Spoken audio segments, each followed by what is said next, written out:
Good afternoon. Spain is a reliable partner in NATO, so Prime Minister Pedro Sanchez said this morning after the US President Donald Trump criticised Madrid for falling short on its financial contributions to the defence alliance.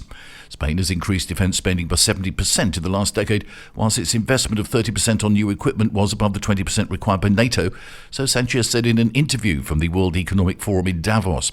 Sanchez also said the army's participation in NATO operations was well above the average. We are a reliable partner, and I think you have to look more broadly to see if a country is committed or not within the security of NATO's allies, Sanchez said.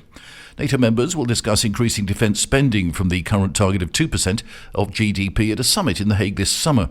Trump insists they all raise their contributions to 5%, a target no NATO member currently meets.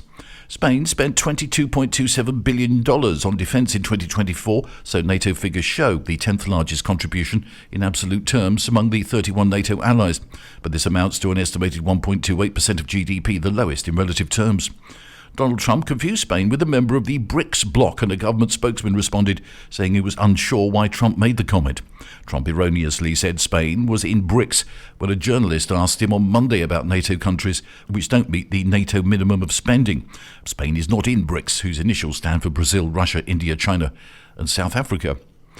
France last year kept its status as the world's top tourist destination, attracting some 100 million visitors.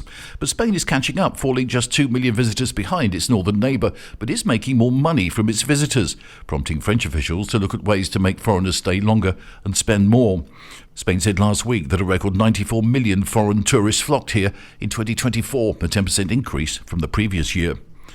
And a plane passenger claiming to be a United Nations diplomat was dragged out of a flight after throwing a tantrum and demanding a front row seat, according to local media.